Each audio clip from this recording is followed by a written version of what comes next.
Question F. To solve this, we want first of all to get the x squared on its own, and then we can find out what x is. So to get the x squared on its own, we need to get rid of this minus 1. So we do that by adding 1 to both sides. So now on the right hand side, we have 8 plus 1, which is 9.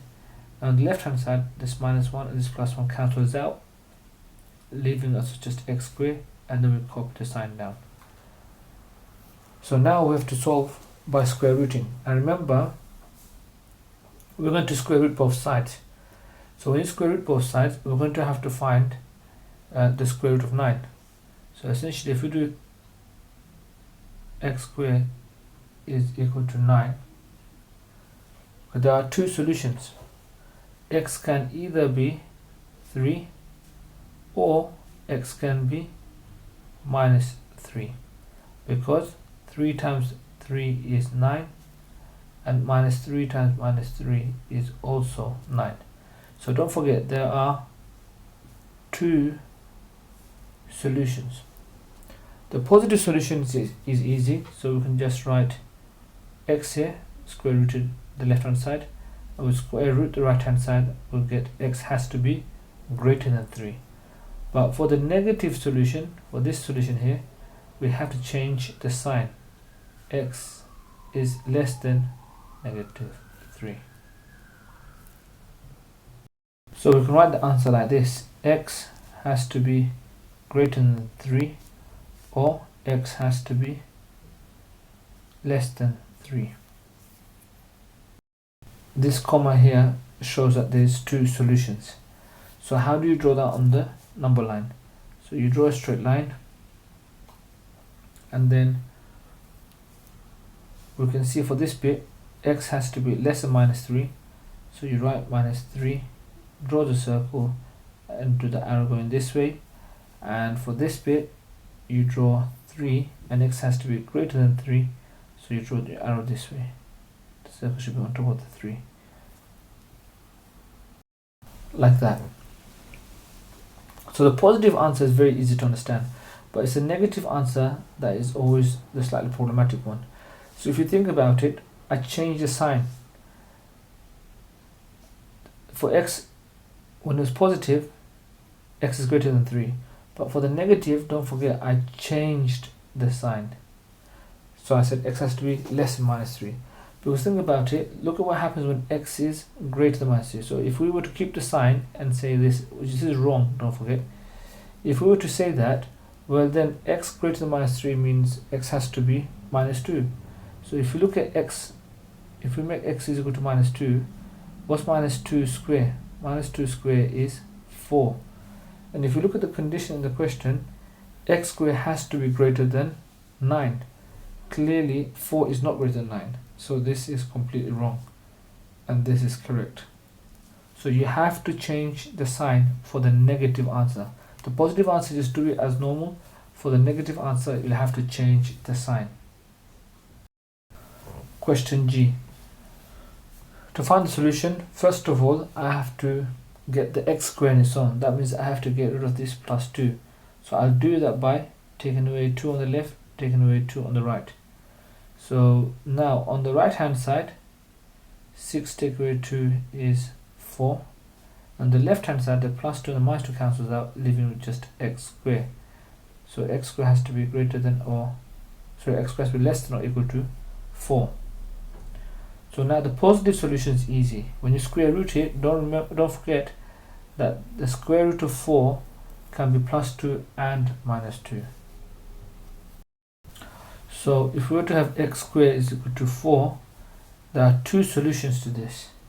First one is x is 2, and the second one is x is equal to minus 2. Now the positive solution is very easy. We keep the sign exactly the same. So x has to be equal to or less than 2. But for the negative solution, we have to write it like this. So we have to change the sign over. So x has to be greater than or equal to minus 2. So don't forget, this is the condition that whenever we do x squared, the answer has to be equal to or less than 4. So say for example, if you look at this is telling us that x can be any number that's equal to 2 or less than 2. So let's take for example 1. What is 1 square? 1 square is just 1. Is that less than 4? Yes, it is. So that fulfills the criteria. Now imagine if we didn't change the sign here and we chose the wrong answer. X can be any number less than minus 2. Well, what's a number less than minus 2? Equal to or less than minus 2. So let's choose number minus 3. So what's minus 3 squared? Minus 3 squared is 9. Is that less than 4? If you remember, it says here it has to be less than 4. No, it's not. Therefore, this was wrong. So this here is the correct answer, and there's two possible correct answers. So this here is the correct answer, and now we need to show this on the number line. So first of all, draw your number line like this, a straight line with a ruler and a pencil.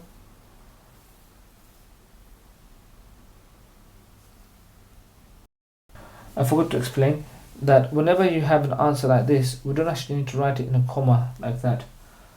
So because we can see x has to be greater than or equal to minus 2, I can write it like this. X has to be greater than or equal to minus 2. And also here I can see x has to be less than or equal to 2. So it's actually better to write the answer like this. This is the correct answer. Okay, so although this was correct, this line here is correct, it's better to leave the answer like this. And then on the number line, because of this negative 2 here, I draw a circle above negative 2, and because of the positive 2 here, I draw a circle above 2.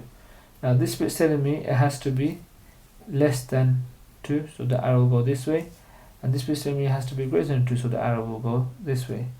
There's also, don't forget the equal sign here, so I'm going to shade this in, and there's the equal sign here, so I'm going to shade this in. So this is the answer on the number line.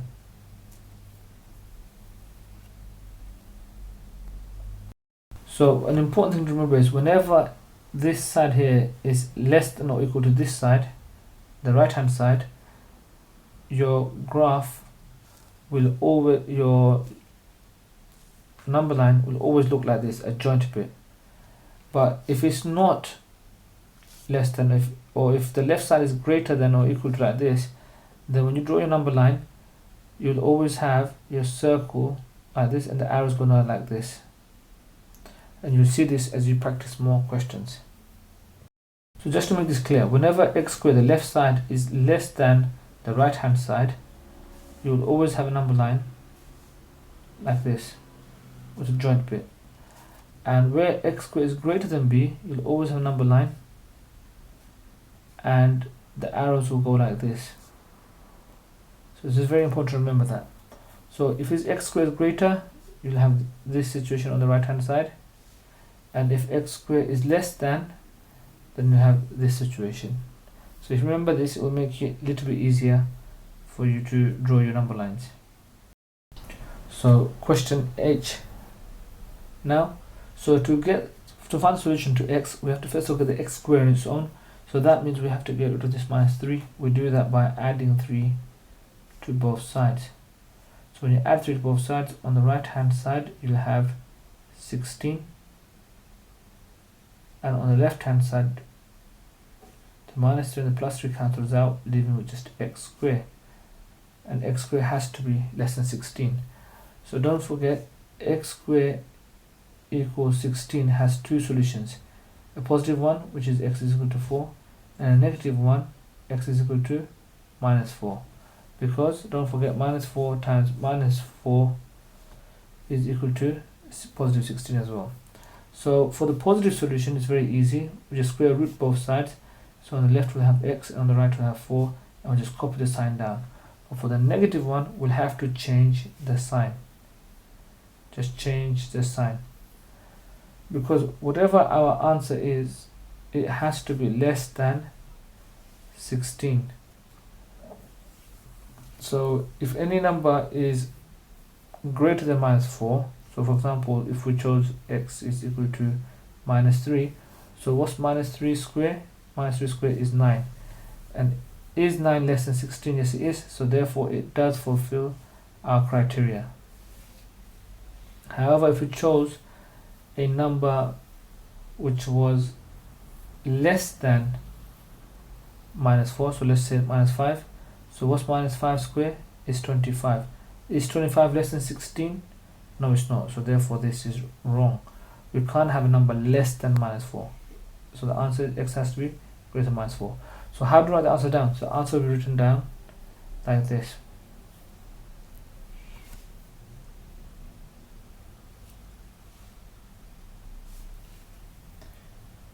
X, you have like that, and then x has to be less than 4, and also x has to be greater than -4. Now remember, the x side where x squared was less than the right hand side, so that's why we have just one equation and not two. Now how do we do this on the number line? On the number line, I can see -4, so I write -4 down. I can see 4, so I write 4 down. So this side is telling me x has to be less than 4, so the arrow has to go this way, and this is telling me x has to be greater than -4, so the arrow has to go this way. And because there's no equal sign, this is our final answer for H. So the solving the equation bit, we write like this. This is a solution to the equation. And then how do you draw on the number line? We draw it like this on the number line. Question I. Now because I can see this side where the x square is greater than the right hand side, I know that when I draw my number line, it's going to look like this. It's not going to be of this form here like that. Okay? It's not going to be like this, it's going to be like this. Also, I know that the answer will not be like this. It will not be like this, rather it will be, and then something along the lines like that, using a comma. So it will not be this form, we'll have to use a comma and do like this. Why? Because the left hand side is bigger than the right hand side. So to get the solution, we need to get the x squared on its own by itself, so we need to get rid of this +5. To do that, we take away 5 on the left, take away 5 on the right. So now we have x squared, copy the sign. On the right hand side, 6 take away 5 is just 1. So now don't forget, x squared equals 1 has two solutions. Yeah. So one of them is x is equal to 1, and the other one is x is equal to -1.